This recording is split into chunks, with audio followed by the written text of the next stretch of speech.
Hello everyone, कैसे हैं आप सब। अभी जो है हम सब्सिडी स्कीम जिसको अभी भारत में जो है मर्चेंट शिप्स जो है उनके फ्लैगिंग के जो प्रमोशन जो है उसके लिए इस स्कीम को जो है अभी मंजूरी दी गई है ताकि इस गवर्नमेंट की जो कार्गोज जो है उसके एक्सपोर्ट किया जा सके। तो इस स्कीम को जो है अभी मंजूरी दी गई है। तो ये जो वीडियो जो है आपके एग्जाम पॉइंट ऑफ व्यू से बहुत इंपॉर्टेंट होगा और जो भी आप कम्पिटिटिव एग्जाम्स के लिए प्रिपरेशन कर रहे हैं उन सब के लिए ये भी बहुत ही फायदेमंद होगा। और अभी जो ये जो वीडियो जो है इसमें जो है हम डिटेल में डिस्कस करेंगे इसके बारे में, इस टॉपिक के बारे में। और अभी तक अगर आप लोगों ने हमारा चैनल सब्सक्राइब नहीं किया है तो प्लीज़ सब्सक्राइब कर लीजिए और साथ ही साथ बेल आइकन भी दबा दीजिए ताकि आपको अगला नोटिफिकेशन मिल सके। और प्लीज़ इस वीडियो को जो है एंड तक देखने के साथ साथ लाइक करना मत भूलिएगा। तो चलिए आज का जो डिस्कशन है वो अभी शुरू करते हैं। तो हाल ही में जो है केंद्रीय मंत्रिमंडल ने जो है सरकारी कार्गो के आयात के लिए जो है मंत्रालयों और केंद्रीय सार्वजनिक क्षेत्र के उद्यमों यानी कि सीपीएसई द्वारा जारी वैश्विक निविदाओं में भारतीय जो पोत परिवहन यानी कि शिपिंग कंपनियों को जो है सब्सिडी सहायता प्रदान करने की एक योजना को जो है मंजूरी दी है। और ये जो स्कीम जो है 5 सालों के दौरान जो है 1624 करोड़ रुपए यानी कि 1624 करोड़ रुपए की सब्सिडी जो है वो प्रदान करेगी। तो ये जो स्कीम जो है वो क्या है, थोड़ी सी उसके बारे में जान लेते हैं थोड़ा सा।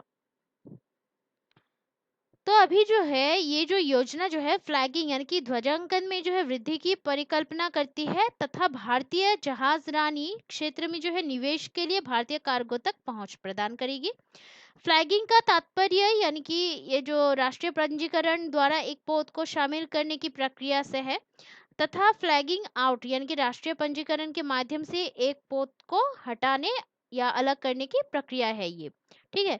तो अभी सब्सिडी समर्थन एक विदेशी शिपिंग कंपनी द्वारा न्यूनतम बोली के 5% से 15% तक भिन्न होता है, जो कि इस बात पर निर्भर करता है कि जहाज को जो है 1 फरवरी 2021 के बाद या उससे पहले फ्लैगिंग किया गया था।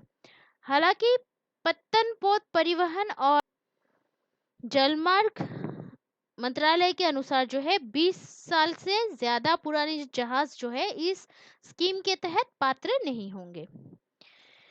तो अभी ये जो योजना जो है, जो स्कीम जो है इसका औचित्य क्या है, तो भारतीय नौवहन उद्योग का लघु आकार यानी कि 7,500 किलोमीटर लंबा समुद्र तट, महत्वपूर्ण राष्ट्रीय आयात निर्यात AXIM व्यापार जो कि सालाना आधार पर लगातार बढ़ रहा है। साल 1997 के बाद जो है यानी कि 1997 के बाद से जो है पोत परिवहन में 100% प्रत्यक्ष जो विदेशी निवेश FDI जो है उसकी नीति के बावजूद भारतीय पोत परिवहन उद्योग और भारत का जो राष्ट्रीय बेड़ा है अपने वैश्विक समकक्षों की तुलना में काफी छोटा है। तो अभी जो है अभी उसके बाद आता है उच्च परिचालन लागतों की भरपाई। तो वर्तमान में जो है भारतीय शिपिंग उद्योग अपेक्षाकृत अधिक परिचालन लागत वहन करता है यानी कि ज्यादा जो परिचालन जो लागत जो है वो वहन करता है। इसके प्रमुख कारकों में ऋण निधि की उच्च लागत है, भारतीय नाविकों के वेतन पर कराधान, जहाजों के आयात पर जो है IGST, GST में जो है अभी निर्बाध इनपुट टैक्स क्रेडिट तंत्र आदि इसमें शामिल है। देन उसके बाद होता है कि विदेशी मुद्रा व्यय में वृद्धि। तो उच्च परिचालन लागत के कारण जो है एक भारतीय चार्टर अथवा मालवाहक के माध्यम से जो है अभी शिपिंग सेवाओं का आयात किसी स्थानीय शिपिंग कंपनी की सेवाओं को अनुबंधित करने की तुलना में सस्ता होता है। तो अभी इसका जो ये जो स्कीम जो है इसका कुछ महत्व भी है यानी कि सिग्निफिकेंस भी है, वो क्या है थोड़ा सा उसके बारे में जानते हैं।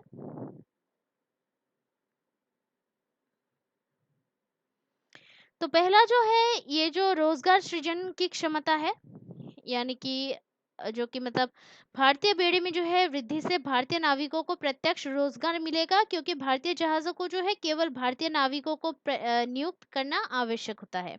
ठीक है। तो ये जनरेटिंग एम्प्लॉयमेंट के बारे में है। और इसके अतिरिक्त जो है नाविक बनने की इच्छुक जो कि कैडेट्स को जो है जहाजों पर ऑन बोर्ड प्रशिक्षण प्राप्त करना आवश्यक होता है। भारतीय जहाज युवा भारतीय कैडर के जो लड़कों और लड़कियों की जो प्रशिक्षण जो है उसके लिए स्लॉट उपलब्ध कराएगा। देन उसके बाद आता है स्ट्रेटेजिक एडवांटेजेस। तो ये क्या है कि भारतीय शिपिंग उद्योग के विकास को जो है बढ़ावा देने के लिए एक नीति भी आवश्यक है।